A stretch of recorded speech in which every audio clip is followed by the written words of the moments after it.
The Wests Tigers podcast is brought to you by the Wests Tigers Podcast Forum. Join the conversation today at weststigerspodcast.com.au.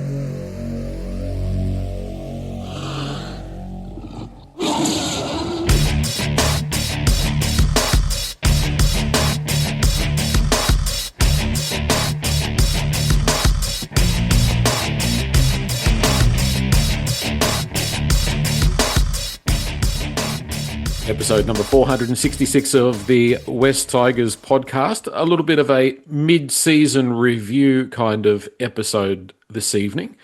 But gentlemen, how good is the bye? How good is the weekend? I haven't had to move anything around or consider what we're doing or what we're not doing. I haven't had any stress. I haven't had to listen to Mick Ennis. It's been fantastic. Nick, how about for you? Mate, we were having a chat earlier, Joel, but I don't want this weekend to end. So I just love a weekend where I don't have to stress about West Tigers. You know, always worry before the game. Doesn't matter who we play or when it is. I stress during the 80 minutes of a game. And when we obviously get towed up like we have the last 3 weeks, it just flattens the mood for the rest of the weekend. So this weekend's been great. I've had a very nice reprieve. It's been very enjoyable. I don't know about you, Josh, but I feel a little bit refreshed. I was feeling a little bit fatigued. I hope the players and the squad feels the same. I'm the same, Joel. I didn't even watch many of the other games really this weekend. It was just nice to get a break from it and freshen up. Hopefully the boys did the same. So ready for a big second half of the season. We thought we would start this episode with a one-word season summary so far. I've got a bit of a cryptic one. I'll share that in a moment. But Nick, what have you got for us to describe 2026 thus far? Probably a couple of words. So the first one I thought of was platform, because I remember before the season kicked off saying that if we can just get through to Origin time and be around 50-50, that I thought that would be a pass mark for us and put us into a really good position to leverage off to go into the back half of the year, which I still agree with. It's just the way that we've done that the last 3 weeks, how we've really tapered off. And I know we've had a lot of injury issues and Appy's been suspended as well, which has not helped at all. But just the way that we've performed the last 3 weeks leads me to my second word, which is precipice, because I honestly think that the next 3 weeks are going to be critical. I think it's another 3 weeks, and correct me if I'm wrong, before AD's back. I was having a look before, and I think he might be back around about round 16, which I think is the Dolphins game. And we've got definitely the next 2 weeks are very difficult coming up, but without AD in the team. But a bit of a precipice. I'd like to think we can win two of the next 3 games before AD comes back, but it's going to be tough. How about for you, Josh? What do you got for us?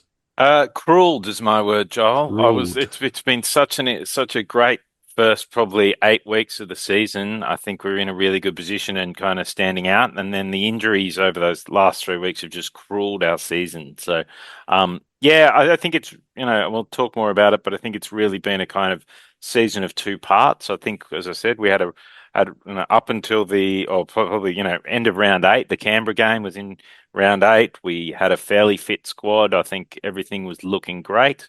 And then Appy got suspended. Guys started getting injured. Adam got injured at the start of round 9. 10 minutes in, I feel like it cruelled our first half of the season, but hopefully we can come back in the second half. Like Nick, I think the next 2 games are going to be a challenge, but I'm feeling good. I feel good after that. I feel like, Titans, Dolphins, both here in Sydney. So we've got a couple of games against the Dragons. We've got the Bulldogs again, and even like this one will be tough because we're a bit injury riddled. But I feel like later in the season we'll get them. So, cruelled is my word for the first half of the season. Yeah, hobbled is another word that sort of comes to mind along that same vein. Yep. We're going to talk about the potential of signing Connor Watson shortly. We're going to hand out some awards, including our biggest frustration thus far, best player, most improved, etc., etc. And we'll look at also who we might think Benji might be lining up for selection for the Bulldogs game. There's a couple of players there that could come back. And of course, we know Appy will be back. We'll talk about that shortly. Back to the one word for the season summary so far. I mean, roller coaster is so boring and so dull and so predictable. So I've gone for something a little more cryptic, GWH. And this is channeling my inner Nick with his Silverwater Bridge. GWH, which stands for Great Western Highway, because I drove over the Blue Mountains on Saturday, and if anybody knows that road, there is no such thing as a piece of straight road on that bit of road. You're constantly going up and down and left and right, and that is the West Tigers season 2026. We have a fantastic start. We have players leave. We have players resign. Oh my goodness, it's been exhausting. That probably is another word that comes to mind as well so far. But Great Western Highway, Nick, did you like that one? It's we'll keep naming these places as places to use for inspiration for one words.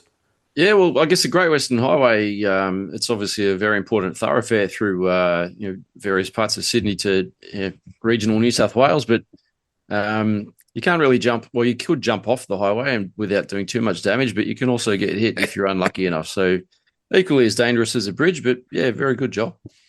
All right.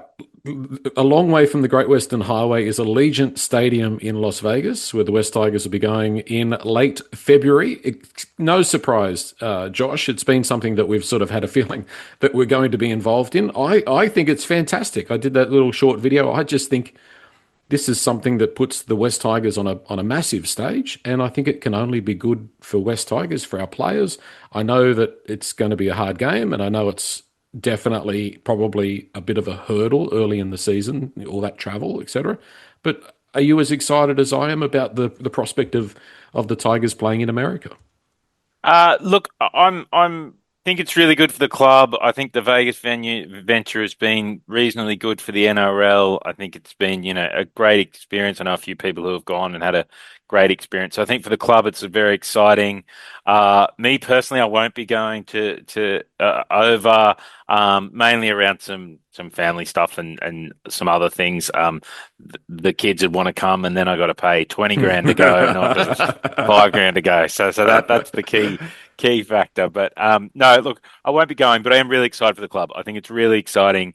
I think it's probably the right time to go. Leichhardt will be, even though we're taking an away game, Leichhardt will be out of action next year, which I thought would be a home game, to be honest, given that. But and actually, I think it's look, if you're going to get the Storm, who usually beat us anyway, at least it's not in Melbourne. We won't have to play them in Melbourne next year. We'll get a home game against them on the other side of the world. Maybe Craig Bellamy isn't coach. We'll be coming in fresh and fit fresh and fit, but with a bit of a premiership hangover after our 2026 victory. But nonetheless, it'll be good to be playing a bottom 4 side in the first round next year. So in the Storm. So that's looking forward to that. So a couple of big calls there, Josh. Yeah. I get the feeling there's not any discussion going on it's just completely moot. We're not talking about Las Vegas at all in the Josh household, because he doesn't want to have to fork out those dollars. Yeah. Those moths will fly out of your wallet at the Correct. same time. Correct. Right? That's really it. Yeah. It'll be the second time, Nick, that the West Tigers have played in the Northern Hemisphere. Do you remember the first time?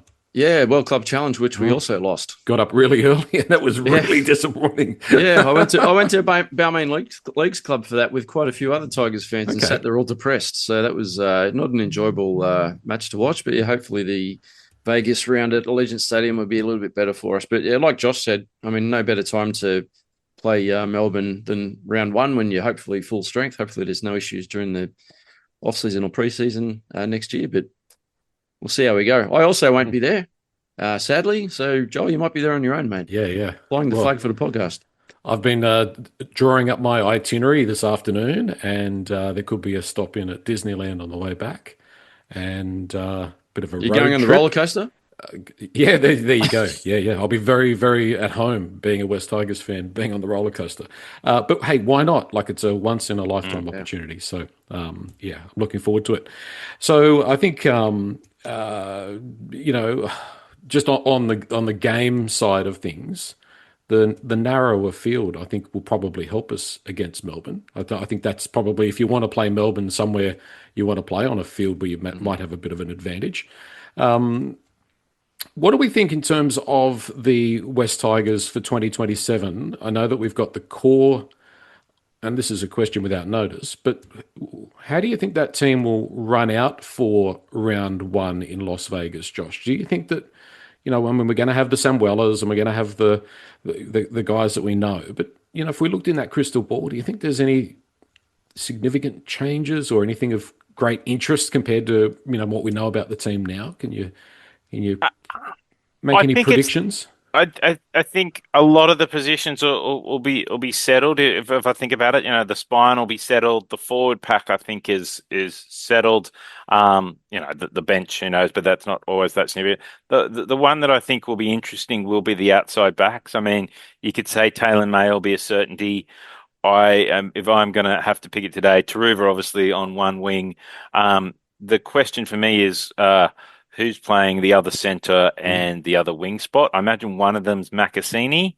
But I think there's one spot open there, and I think that's probably where the club should be looking at if we are going to recruit at all next year. Whether it's someone like Bronson Cherry, who was fantastic for the Dogs, but I can't see that happening.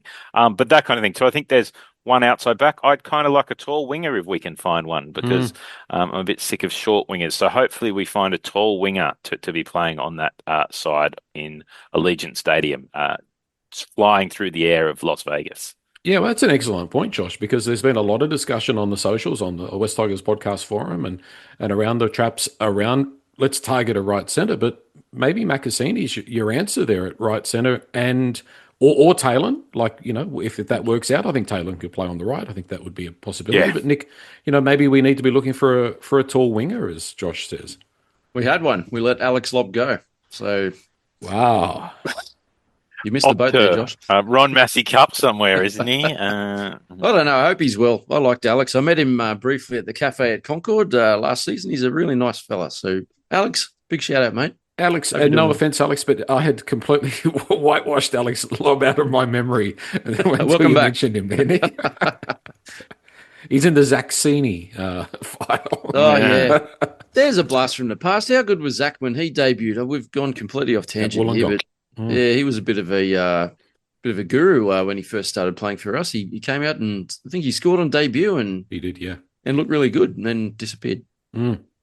I like that idea, but a fast, tall winger would be something that would be would be a very handy addition. I think I'd rather have, I'm not saying him, but someone like Saab. I'd rather have a Saab on the wing and than a Bronson Cherry in the centres, personally. I think we could be onto something. I know Benji listens because Jerome had his hat up. So Correct. There you go. West Tigers, get onto it. We want that. Speaking of recruitment for 2027, Connor Watson apparently being spoken about, and apparently he's been close to joining us a couple of times before. He turns 30, I think this week. Next week, of a look. 31st. Yep. 177 games, Newcastle and the Roosters, of course. Nick, he is a player that has utility written all over him, and we kind of need that. He does, and I think he's played 5 Origins as well, so he's a very handy player. I've rated Connor Watson for a long time. Something about his appearance I don't like, and it's probably because I think for me he comes across as a type of player a bit like Mick Ennis. He comes across a bit grubby, but I think he would fit perfectly into our team. I think he's got all the experience that we kind of need. I could actually, some people are going to have a go at this, but I don't really care. I could actually slot him into the 13 jersey quite comfortably, and I'd shift Twally back into the rotation of the props. So I wouldn't have Twally change his game. I'd put him back into the middle. The way Twally's playing, not just with his the ball skills that he's developed, but just his running game and the meters that he's eating up, I think Twally could fit quite comfortably back into the prop rotation. And for me, it would also get Fanua back onto the bench. I know we're kind of talking about shuffling deck chairs here a bit, but for me, Fanua Bole is more of an impact prop, and I'd rather see him come on and do shorter stints and have a bit more impact, a bit Royce Hunt-like. But that's how I'd fit him in. But yeah, Connor Watson, I think he's a really good player. Like you said, really good utility value. The last week we could have had him, last few weeks could have had him playing at hooker as well. I think he'd do probably a better job than what we've had. No offense to Latu and obviously Josh's mate Tristan Hope. But yeah, I mean, even at 30, it's funny, isn't it? Because how quickly media, the news changes over the last few days. Because a couple of days ago, there was an article out that He'd obviously toured PNG, and Gordon had a look at potentially a 2-year contract to moving over there. And then there was a story about he was going to sign on a 1-year deal with the Dragons to do a sort of a gap year until the Chiefs come on board. But now all of a sudden the Tigers are back in the picture, if you believe what the media is saying, and sounds like we've got a crack. So next few days will be interesting. And those media reports, Josh, were around the fact that we weren't going to be there for 1 year, but we'd like to get him for a few years. So we seem to be pretty keen on him, if you can believe the reports. Yeah, it's a really interesting one. Obviously they were talking about PNG, and perhaps he didn't enjoy the trip to PNG if he's still having negotiations with other clubs, but there was kind of talk of that 1-year deal in between, but perhaps he is looking for a term deal. Look, I know he'll be 30 very soon, like next week, I think you said. But he's the kind of player, like, he always looks like he trains really hard. He's really fit. He hasn't, he looks like the kind of guy, and he's a smaller guy. I don't think there's any issues with him playing into his early 30s. Like, you look at a lot of these guys who are proper professionals. He gives you, to my mind, he gives you a really good hooker option when Appy's not playing. He can play lock. He's played 50-something games at 5'8". I was looking at in the NRL. He played a bit of fullback. Like, he is a fantastic bench option. You look at what you get from Tristan Hope versus what you get from Connor Watson. And I don't, like, if I had him on the bench, to Nick's point, I don't think I'd have him starting lock. I like Twali there.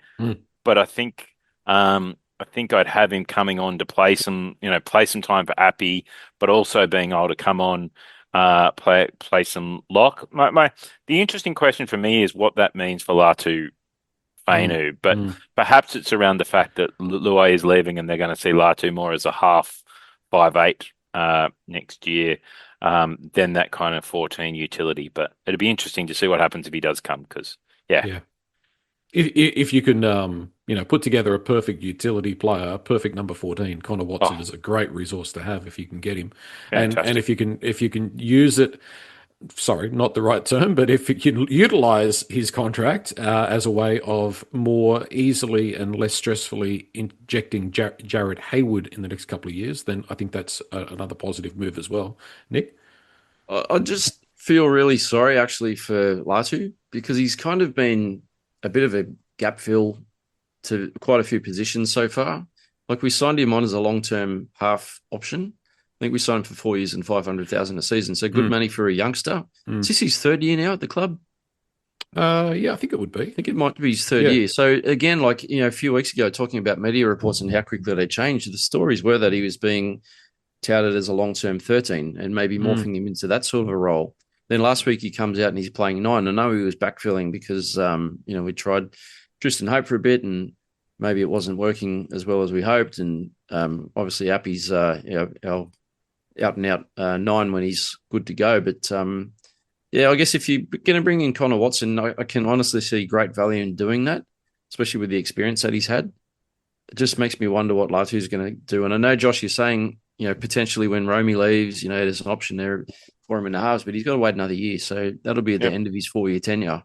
At good money too, just to sit back and wait to find out what's going to happen with him at the club. So I think the other thing to remember is Connor Watson is a current Origin player. He's like up until Wednesday when he isn't, but he played all 3 games for New South Wales last year. I mean, he's played the last 5 Origin games before this one. So now I know he hasn't been picked this year, but he is an excellent utility. But it is that question of what does that mean for Latu, because they kind of play a similar role. But then again, we've had Latu and Madden and Latu and Hope both on the bench every game this year.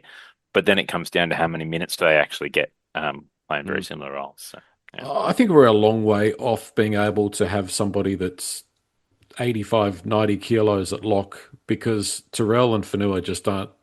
Sometimes they are. I'm not saying every time, but a lot of the time they don't have enough meters in them for us to be able to have the ball playing lock that some other clubs have. And I don't know if Connor Watson's the right mold for that. And that's will be the reason why Dewey really can't move to lock, because you can't expect him to play like a Gallon or those locks that make plenty of meters. It's just not ever going to be his go. He's found his spot, I think, in the halves. So Twal's got to stay at lock as far as I'm concerned for at least the next couple of years. Anyway, that opens up a lot of questions. But I think Latu could absolutely play a role off the bench as well. You could have Connor Watson and Latu, with the thought that Jock Madden plays more often than not in New South Wales Cup. Yeah, I think it just really depends on how you make up your team. So if you've got big boys that are rolling forward, then there's a potential of playing a ball playing 13. That's a bit. Look, I think Connor Watson's pretty nuggety. Did you say he's 85, 90 kilos? Is that what you looked just up? an assumption. Yeah. Okay, yeah. You're probably around the money, but for me, he plays above his weight. The way he runs the ball, he's very aggressive. I think he could bring a lot. As a sort of like what Latu has done, playing lockout at times. He's very quick and he knows how to find a gap, and he can sort of ball play at the back a little bit, and work in conjunction with the halves. But look, I don't know. Twiley's working at the moment, so you wouldn't change it now, but I could see it working if Connor Watson did come to the club. But I mean, let's see what happens. Who knows? Yeah. Tomorrow he'll probably sign a deal with Dragons, and story's over. It might be moot. Yes, exactly. All right. Well, we'll wait and see with that. Let's have a look at the report card. Biggest surprise so far this year, season 2026. I guess this could be surprise player, surprise in terms of the game, in terms of the way the team is playing, whatever it might be. What have you got for biggest surprise thus far, Nick? For me, the biggest surprise was how much we dominated our opening 7 matches, to be honest. Like, even our 2 losses against Souths and the Broncos were, 4 points and 1 point? 1 point, yep. And I was just really impressed with how much we dominated up the middle of the field. Some of those teams we played against were pretty quality opposition. I know we've done it on occasion in previous seasons, and then we've kind of, been blown out of the water like we have the last 3 weeks. But the way we started gave me a hell of a lot of hope, to the point where I was saying to some of my mates, like, lock in. Like, we're a good chance of winning this thing this year. Like, I actually can feel it until the last 3 weeks happened. And then I've gone completely off the, now you're talking about the spoon, winning the spoon. Yeah. Now I'm very, very scared about what might happen. Correct. So no, the biggest surprise, how we started. And I'll leave it at there for now. Okay. What about for you, Josh? Look, I was actually going to say the same thing as our style of play, but given Nick's already taken that, probably the biggest surprise for me has been the way the club has held together after all the challenges in the off season, and that kind of led into the other part of the other big surprise was Jerome Luai going to the PNG Chiefs, but then the way the club handled that with re-signing five of our stars for the next 4 years. Like, I think that way we responded and the way we dealt with that as a club is probably the big surprise to me. Like, historically, these kind of things have sent us, and I know we've had a couple of losses, but I think those have other reasons since. But the way the management and Sean responded, I think, in getting the players signed, that kind of, I hate to use the word about the Tigers, professionalism was probably the big surprise for me about the club this year. We seem more professional. I think we were under Richo too, but I think it's gone to another level this year. So the professionalism is probably the big surprise for me for the Tigers since January 1st. There are obviously some problems before Christmas, but since January 1st, I think the professionalism is what I've been surprised at. Yeah, no news is good news, like typically, which is good. I've got positive and negative. So positive when it comes to biggest surprise, I think the form of Adam Doueihi and Alex Twal. They've been huge surprises. Like, nobody would have seen how well Doueihi's gone at halfback, and the week in, week out contribution that Twal is making and how much his game has improved. And the biggest surprise on the negative side of the coin is just how far off our depth is. Just how far off our resources are once we get past a certain number in the squad. Like, I think a lot of us in the off-season were sort of saying, look, we're pretty well covered, but there was a few worries. But I think it's really been exposed in the last 3 weeks as to just how shallow that depth pool is. So, I think recruitment for 2027, if you can throw a Connor Watson in there, just hypothetical, if you could throw a Connor Watson and a winger in there, and that does the starting pack, the starting side. But we need to strengthen positions 23 to 28. That needs to be priority numero uno at not Campbelltown, at Concord. Biggest frustration thus far? I think we might all have the same answer here. Nick, biggest frustration so far, 2026? For mine, it's the injury crisis and the exposure on our depth, like you just touched on there. So, I was one of those guys at the start of the season that actually thought we had covered depth fairly well with, like you said, with the exception of a couple of positions. So we've seen it with fullback and we've seen it with hooker. So they're the two big, I guess, holes that we've sort of really identified the last 3 weeks that we're struggling with. You take Dream out of the starting team, you take Uppy out, we lose a bit of direction and we lose a bit of class out the back too. So, which has a huge impact on the way that we play. And teams pick up on that and they find the holes and find our weaknesses very quickly. But like you're also alluding to as well, we've had that many issues with injuries, and I can't believe how severe they've been, like with shoulder dislocation, so many of them.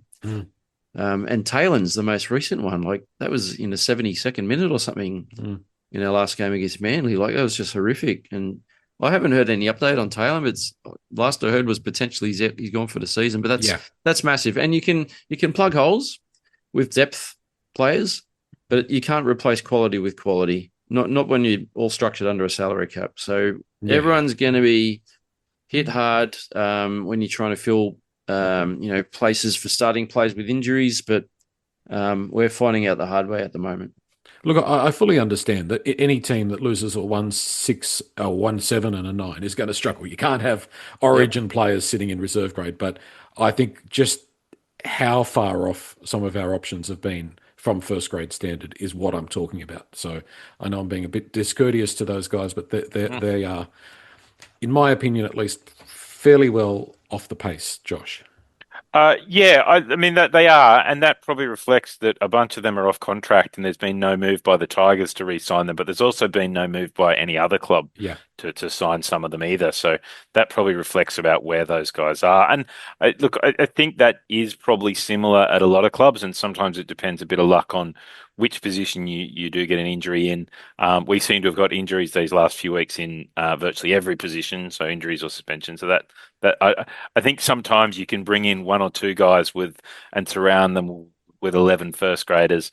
I think when you have 6 or 7, sometimes there's just not enough first graders there. So I think a guy can look fairly good, and you've seen this with other teams and with us over the years. Times you bring in one guy and he's playing with a good team that's going well, he looks good. If that, you saw it with South last year, but once it gets to a bunch of guys, it's hard for those individuals to do.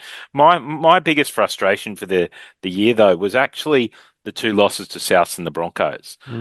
We had our full team. We outplayed them like you. I went back and kind of checked out some highlights and checked out some stats of those, and we had 54% of possession in both games. Like we should have had those 2 wins, and we have those 2 wins even with the injuries. We're now sitting on 7 wins, equal on 18 points with the Roosters in third. So those games by 2 points and 1 point, that's probably more my big frustration is we had those games there, we had the players on the field, and we didn't take advantage of that. I expect to lose when we're missing a heap, but we had everyone there, we were playing really well. We didn't take those chances when we had them, so that's my frustration. And if you're on those points at this part of the year, you're going to be playing finals. You can afford fall some. over the line. Yeah. So biggest frustration for me, lack of depth. What needs fixing in the short term? What needs fixing in the medium term? We've spoken about some of these things, I think, already. Short term, Nick, like what should be the prime objective of the club to try and rectify in the short term? Anything? Win games. Win games?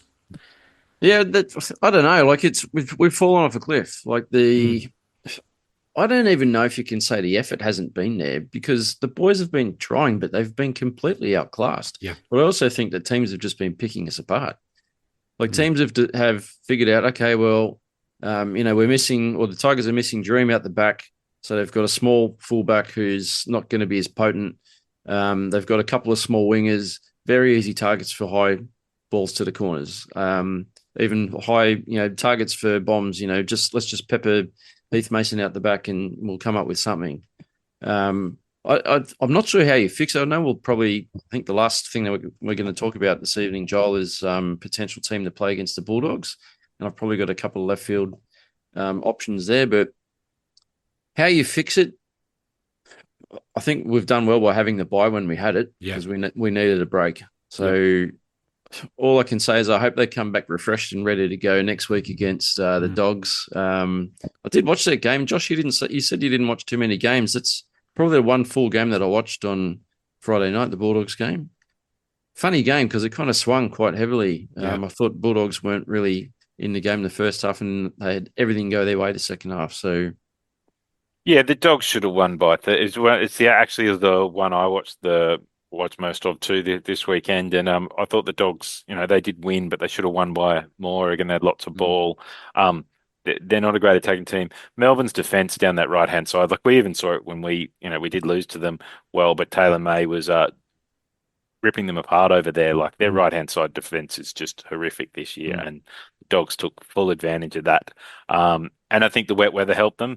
I mean, looks like it's going to be the same this weekend. So, for me, what needs fixing in the short term, and I got this off my kids, is heads, shoulders, knees and toes, knees and toes, knees and toes, heads, shoulders, knees and toes. So, the short term, it is those that need fixing.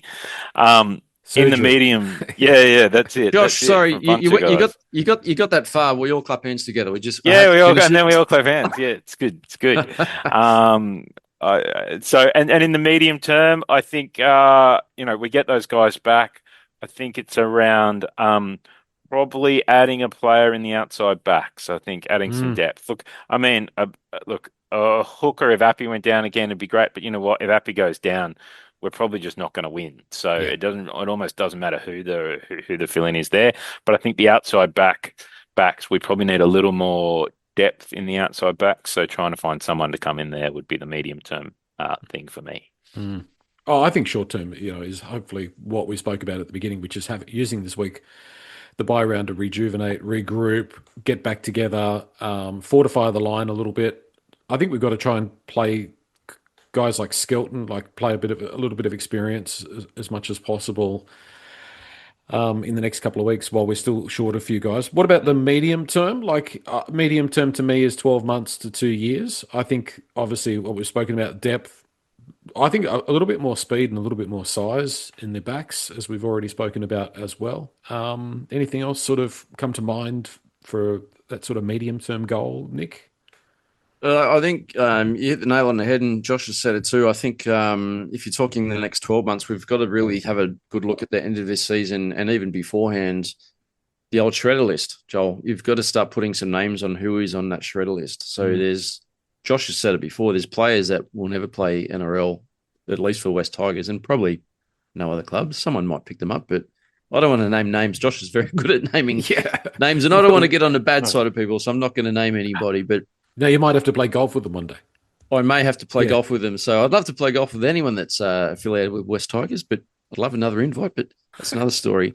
But there's probably 4 or 5, maybe even 6 players that I could even pencil on a short list and say we need to move these players on for next season, and let's try and recruit, not just better players, but players that are different. So like we've spoken about, like the height in some of the outside backs, and I spoke about it before our last pod, the average height of our backline was 5'11" or something, which is 100 and whatever centimeters, but not very big. And, I'm sick of the same positions, our wingers and our backs, like fullback, being picked out every game with smarter teams that, just kick to those parts of the field where we're going to struggle under high ball. So Alex Lobb gives a call. Yeah. I think that's for me that depth in the back line, we should be thinking about shape and ability. And look, I think if you want to be bringing guys in to fill in backline positions as kind of that next level down, I almost don't want guys coming in who are necessarily, like doing exciting things, whatever, but go out and look for tall wingers or good defending centers and just say, look, guys who aren't necessarily special, but, guys who will avoid really bad results. So you got a strong defending center, just a guy in the centers who defends well, and look for a backup winger who is tall and strong. Like perhaps not a first grade winger. I think we've got some opportunities there. We've obviously got Taruva and depends what we do with Makasini, but get a tall winger and a strong defensive centre, which I think Pat Herbert has some of that in him. So I kind of give them credit for really making that decision coming into this year. But that kind of similar things and some experience in that depth and not a 20-year-old kid. But it's hard because then you block out some positions for your own kids coming through. So, and how many experienced first graders want to come and play backup for the Tigers? So, I'm not sure how they do that, but yeah. It's going to be really interesting to see what happens with Tino Tavana, what his next 6 months looks like. Luckily, Mal's bought 3 of the players that you're talking about, Nick. You're not naming names, but he's bought 3 of them off us, which is fantastic. Thank you, Mal Meninga. That's very much appreciated. The other one has escaped my mind, but that's okay. But I think we all know who's on the shredder list. We need the shredder sound effect. Mid-year player awards. Best player so far, Nick. For me, and I've always rated him, and he's only a young fella, so it was actually hard to put him into the best player category, but Samuel Afenu. Yeah. Like, he was good last year, but this year, I think he went up a level. And such a shame he's been cut with injury because, he was spoken about as a potential Origin selection. And at his age of, how old is he, Josh? Is he 22? 23. 20? Yeah, he's very 23. young. Yeah. He's young, but he's a really strong defender. He was really gelling well with Romy out in that left edge, and he was a target in attack. Like, the way that he can take a high ball, even running in the same direction the balls are going, is very difficult, but the frequency and consistency that he was doing it, weapon. So absolutely shattered when Big Sam went down, but for me, he was the player that I loved watching every week. So get back as soon as you can, Samuel. I miss you.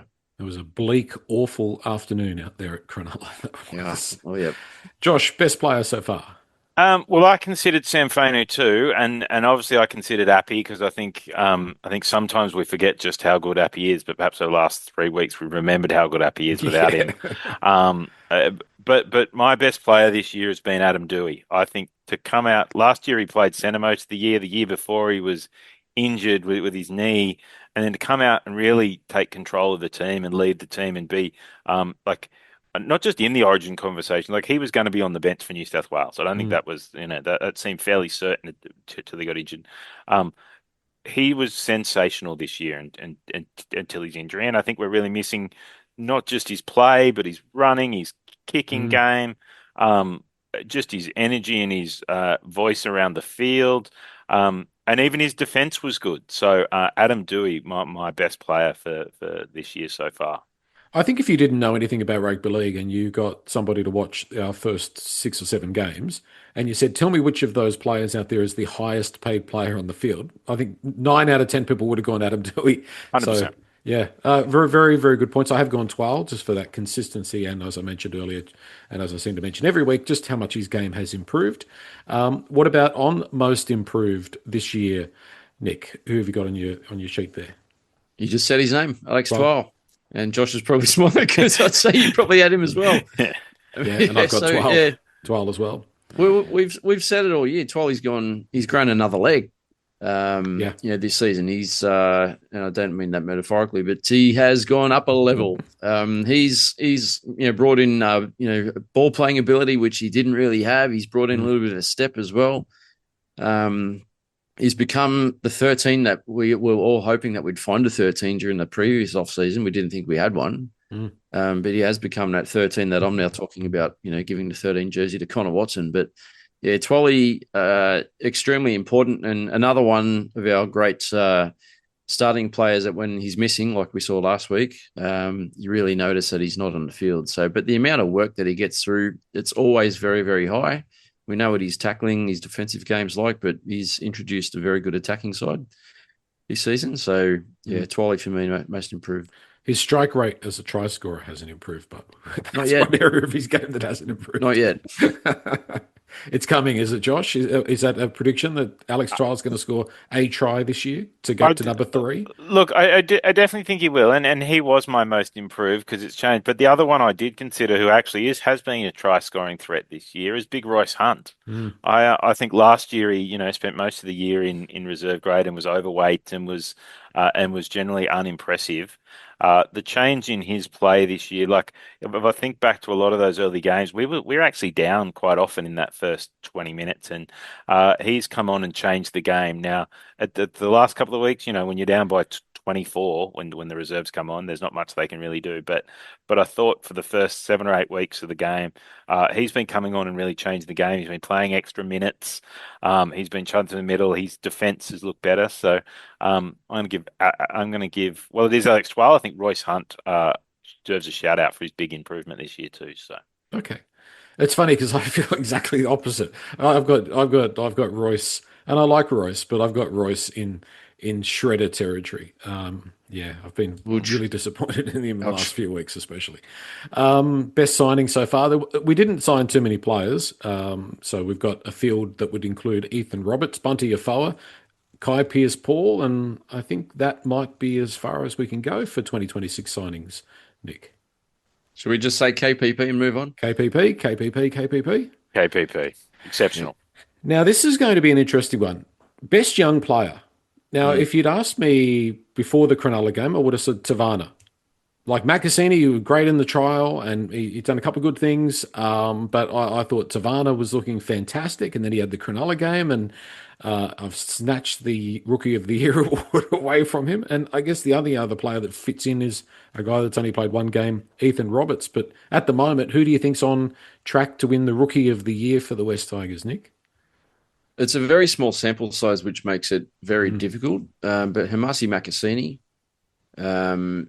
hasn't played many games and had a bit of a mixture, right? Like at very early on, he thought, especially in the trials, which I know is not NRL season, official season, but in the trials, we all thought he's the next Jonah Lomu, the way he was running over the top of who was Dylan Edwards out at Leichhardt. And all of our hopes went up, and then I think he was targeted, and I think his youth and experience sort of got the better of him as teams sort of picked him out as, let's go at this big fella that hasn't played many games at all. So I still get excited watching him. I can't wait for Hamasi to be back from injury, which is it this week, or has he still got a bit to go? I think he's a possibility. Yeah. I hope he's named, because I think we could do with his height and strength back in the team. But yeah, you're right with Tavana as well. Tavana looked great his first game, and then had a few errors in games following that. So again, very difficult with the number of games that we're sort of looking at. I'll just throw one name in that we haven't seen yet in first grade, but did see him in the trials, as Javon Andrews. So I'd like to be talking about him very soon. Well, I was going to say maybe our Rookie of the Year hasn't played first grade yet. Maybe that's still to be decided, Josh. It could be at Andrews, or it could be a Haywood, or someone like that gets an opportunity. Yeah, I actually, and I looked at this as Young Player of the Year, and the person I probably had as my Young Player of the Year, because of the fact he's actually probably, it was unexpected level of improvement. He still does a lot of things that I'm not thrilled with, but I think Luke Lally has probably had a much better 8 weeks than I expected. At least in attack, he's run really hard. He's scored 6 tries, there's 7 line breaks, 30 tackle breaks, like with the ball. And if I look at his, he's made a couple of errors with the ball, but compared to Tavana or Makasini, he's actually not had many errors at all. So I'll give him a bit of credit. But a Rookie of the Year, I think it'll be Ethan Roberts. I think I was very impressed with his one game. Yeah. Sam Fainu's out for a lot of the season, so Roberts will probably play quite a bit, hopefully, of football. So I think Ethan Roberts will end up being our Rookie of the Year, but hopefully has some competition from Makasini when he comes back in. So. Okay, well, yeah, we'll wait and see in regards to that. And it could be Roberts. You never know. Yeah. What about most disappointing? I've got 3 guys on the list here. I wonder if you guys have got the same. What about for you, Nick? Most disappointing? Anyone that we've mentioned? 100% Stafford Toa. Stafford. So he, from round 1 or round 2, our first game, was in our top 2 centers in the club. It was him and Taylor May. So he's still got that heavy bandaging on his, is it his right arm? I think it might be his right arm. Yes.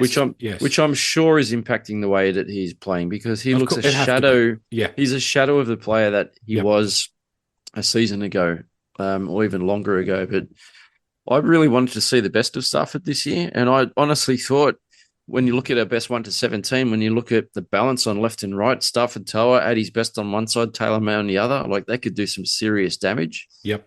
And it's just been really disappointing to see what Stafford's done so far with the limited opportunities he's had, but it hasn't been great. And, he came back in a couple of weeks ago and Benji dropped him back to reserve grade after the first week that he was back in the team.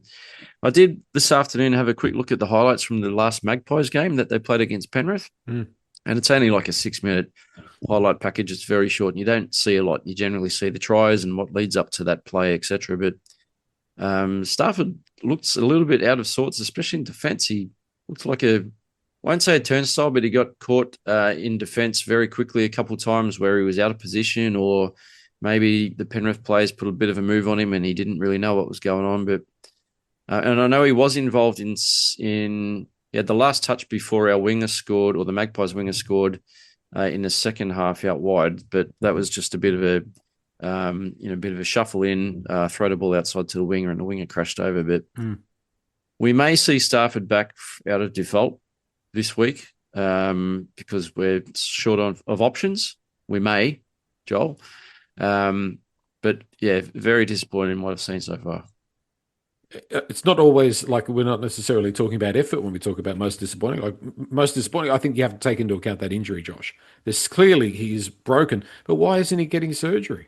Yeah, it's a really interesting one, and I'd really love to know more. He was also my most disappointing because he's paid and he's ranked as our number one right center and one of our guys who was even in the leadership group, I believe. So, but as you said, it does, like, he looks injured. Like, even when he's playing and he's back for, like, it looks, and you kind of go, well, one, he doesn't look fully fit. Two, he looks like he's playing with pain. Like, you see him come out of tackles, it hurts. But as you said, it's been going on now for 12 months. Like it was last year. Why didn't he get surgery? Maybe they thought the rehab hasn't worked if they are rehabbing it, because it's still strapped up and he still doesn't have the energy to it. So that's probably a little bit of my disappointment in him, but also the club for not finding a better way through that. Like, what are they doing with him? So yeah, and I don't think there's many other disappointments across the squad. I was probably just that was probably my main one, other than some of the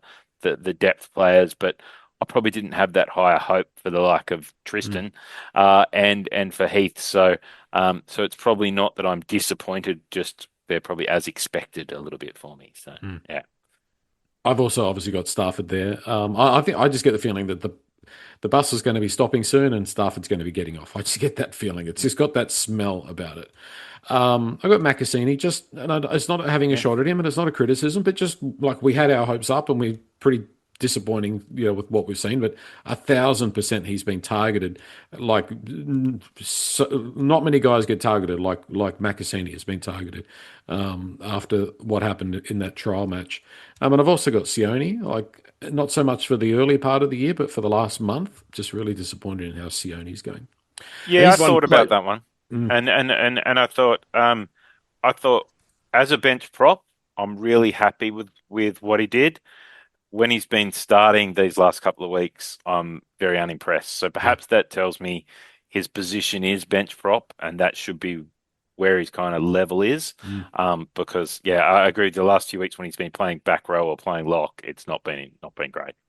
Yeah, Sione's a player that last year went up a level to a level that we hadn't seen in his game before, and this year he's kind of dropped back down a little bit. He's made a lot more errors as well, and his defense hasn't been crash hot. Yeah. So interesting to see him, how he peaked and then he's kind of faded a little bit. But I hope he can get that back, because last year he was like a weapon that we didn't know we had. So these are the times when we're starting to struggle with injuries. We need players like Sione to step up and get back to the form. You can't just wish someone into form. But I hope that he can, get back to that 2025 form that we saw last year. Probably my other disappointment in that similar, in a slightly different vein, is that Kit Lally, also in our top 30, hasn't been cited even in New South Wales Cup. So hasn't played a game in any grade, yet we're paying him a top 30 contract. So obviously there's probably reason behind that. And then he's signed for Perth next year. But, perhaps he should move now, because we haven't seen him. And so that's quite disappointing that we're paying a guy we haven't seen. So. He could be sitting in Fremantle drinking a cup of coffee and contributing about the same amount of money as same amount of effort and correct, energy that he is to the team at the moment. He's in the Brandon Tumeth Twilight Zone. You're right. Yeah, that's not a good bucket to be in. No. I wonder, just on Sione, I wonder if there's an injury. I wonder if there's something going on there with his body that maybe he's not 100%, but we're not privy to that. And that's another thing. Like the club has once again become tardy with injury updates, and I know a lot of fans do get frustrated with that. So West Tigers, that's something it would be nice if you did that a little bit better for us. Are you more hopeful or less hopeful than you were in round two? We had the bye in round one. In round number two, before we played, just looking at the whole season, some of us were tipping. I think I was tipping us to be about eighth. I don't know if that's going to happen now, so I'm less hopeful. I'll throw my answer out there. I'm more pessimistic about where we're heading, unfortunately, Nick. Probably the same. I was going to say, is the question more around, am I more or less hopeful than the start of the game against the Cowboys or the end of the game? Because before we played the Cowboys, I guess I was hopeful that we'd be competitive. And then when we blew them out of the water in our first game of the season, hopes are up. And then, the next 6 weeks were brilliant. And I'm thinking we're going to win the comp. So, yeah. For grand final tickets. Yeah, correct. So I'm probably going to go glass half empty. Empty. That one. I didn't say us. I actually think I'm probably less hopeful, to be honest. So I am very, very hopeful we can jag a couple of wins in the next 3 weeks.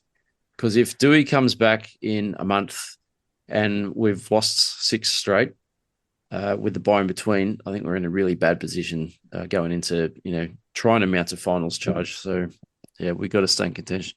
I'm gonna channel my inner Josh here. Okay, you ready? Let's see if I get it right. Josh, I'll answer for you.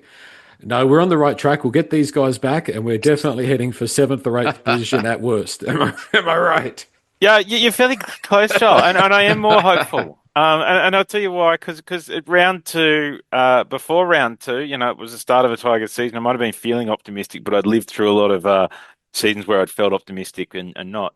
And then I watched 8 rounds where we were we're in the top 2 or 3 teams in the comp. Yeah. And it's been a very long time. In fact, I'm not sure I've ever watched the West Tigers and thought they were in the top 2 or 3 teams in the comp until the grand final of 2005 when we were actually in the top 2. Like even before that, we probably weren't the top 2 or 3 teams in the comp. We lost to Penrith in that last round, and I thought, we're back to correct in the top, and we were kind of 4th on the table.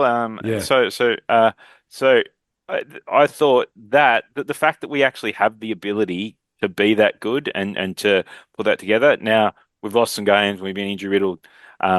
That happened, and that may lead to it. Those injuries may see our season not reach the heights we'd like. But I look at our full strength or close to full strength side and go, we can compete with the best teams in the comp when that side's on the field, and when even if they have their best side in the field, and it's been a very long time since I've felt that. So if I look at this year, it depends what happens with some of the injuries, but going forward, we've signed most of these guys on as well. So I'm probably in a much more hopeful position than I thought I would be at this stage in round 2. So yeah, more hopeful. Okay. I've already emailed Peter V'landys asking if we could have another bye next week. No response yet. I'm looking at this Bulldogs game and my anxiety levels are rising. Who do you think we're going to name? Now, Buller is apparently a chance, but I don't think that's necessarily going to happen. Let's say that he's not available. There's some talk that you could give Attard a debut. You could move Taruva back to fullback again. You could do something. I know we had a bit of an early chat about this last pod. Like, Nick, I don't think we can afford. I don't think we are any chance of beating the Bulldogs. Not to say that the Bulldogs are a great crash hot team. I don't think we're any chance if Heath Mason is named at fullback. Neither do I. And I've picked Jack Attard at fullback this week for the West Tigers. So I think it's 100% time that we need to do something different. Yeah. And like I said before, you can't keep putting Harold Heath at the back and then have a couple of small wingers out on either side and expect different results. So thank God Appy's back. I can't wait to see our great leader back on the field and steering us around. And hopefully that gets the forwards on the front foot, because that's something we've fallen off a cliff the last 3 weeks. Like, we've been dead set 20 or 30 metres poorer off almost per set. Without Appy, pushing us up out of the ruck. So, but for something different point of attack, I'd love to see Jack Attard get a start. I know he's only young. I've heard a lot of very well-respected people say he's not ready. But you know what? Heath Mason's not ready to play fullback again. So, and I don't want it. I've said it before. I don't like weakening one position to strengthen another. I wouldn't put Taruva at the back. I love him on the wing. However, I'm probably going to move Taruva when we start shuffling down the back line a bit. But yeah, for me, I'd be putting Jack out at the back this week. Yeah, I mean, I'm fairly confident that Buller will play. I Okay. think I saw somewhere that Appy said that he was expecting him to play this weekend coming. But if he doesn't, I think that's the question. I think Buller will be either back this week or next week, like when one of these two games. So I think giving Attard a chance when it's only 1 week, now's probably the time. We know Heath Mason isn't up to it. I don't think Attard is up to it either, but I think he probably has more potential. So let's get him on there and give him a run. So yeah. Madden's not going to be playing. So who are we picking? Are we going to move? We're moving Latu into the halves. Is that the consensus? You guys are nodding your heads. Yep. 100%. No chance of a Javon Andrews debut. I'd have him on the bench. Okay. So I think you've not got Madden, you've not got Latu because he's starting. I would have and I want Appy playing 80, but I'd have Javon Andrews on the bench. So I think he will get a debut. He's been close these last few weeks. So I'd like to see him get on, when we're up by 20 against the Dogs with 20 minutes left, he can come on and really rub it in those. Yeah, that's what I mean. Yeah. Really bring it home. He has, like, I've watched him quite a bit in Cup this year. We obviously saw him in the trial. Yeah, he is probably the most talented player in a lot of those Cup games. Even the ones we're losing, he looks a class above. His defense is probably where he just needs, like, he's just a kid who hasn't played enough adult football, but attack wise, he is very much a classy 5'8" kind of half. So yeah. Yeah, we'll have to wait and see. I don't know if you talk to guys that debuted with another person that they knew, like if you debut a couple of guys at once, is that a good strategy, or is it better to just let just do one debutant at a time? That could factor in. But I mean, if we had the back line that had Buller, Skelton, and Macassini back in it, it's looking a whole lot stronger, isn't it? Forwards, Roberts on the left edge, do you think? Is that the way that we will go? What are your other options? Suka, Alex Seyfarth. I mean, I think you pick him on the left and have a go. Nick? Sione's an option. You could put Sione in the back row. I know he played lock last week against Manly and the whole team was poor. Yeah. But that is an option that you could put Sione in the back row. But yeah, Ethan Roberts is a possibility. He's a big boy. Jeez, he's huge. He's huge. I was impressed with his size, and he's fairly mobile for a big boy too. So, look, if Roberts got named, I wouldn't be disappointed. But I guess Sione's got a bit more experience at NRL level, so Benji may look to start with someone like Sione over Ethan, but we'll wait and see. I'd probably have Seyfarth for the first 20 minutes, and then I'd bring Roberts on just for that experience. You're playing against a fairly experienced Dogs pack. I think just that first 15 or 20 minutes, I'm not saying Seyfarth's great, and I don't really like him as a starter, but I just think it's a lot to ask. But I think Roberts coming off the bench and playing plenty of minutes is probably where I'd see it and probably what I'd do. But I wouldn't be surprised if Benji does start him. He played him for 60 minutes last week, so there's he probably does have some confidence in him. So, yeah. As long as you end up moving Seyfarth, I don't mind that idea. As long as Seyfarth goes to the middle. After, into that rotation after the 20 minutes. Yeah. Well, we'll come back and we'll do the next edition of the podcast after that team is named. Thank you very much, guys. And subscribe if you're watching on YouTube and all that stuff. And West Tigers Podcast Forum if you want to contribute some thoughts on any opinions that we've expressed this evening. Thank you, guys. Thanks, Joel, and go the Blues on Wednesday. Oh, right. I'm not. Forgot about the Origin. Yeah, I'm not overly concerned personally. Yeah, I'll watch that, Josh. Yeah, go to Blues. I just wanted to say 6 days of peace left. So West Tigers fans, just enjoy the next 6 days. I think it's Saturday, 5:30. I will be there out at, what's it called? It's not a call, what is it? CommBank. I'll be there out at CommBank in Para. Can't wait. I'll be at the northern end. I don't look forward to walking home if we lose, but hopefully that doesn't happen. But enjoy the next 6 days of peace, West Tigers fans. Well, next Saturday is my birthday, West Tigers. So if you're looking for a present, 2 points would be absolutely perfect. Nice. What better way to spend your 60th birthday, Giles? Yeah. And if we lose, well, I won't let it drag me down too much. Thank you, guys. Thanks, boys. Thanks, guys.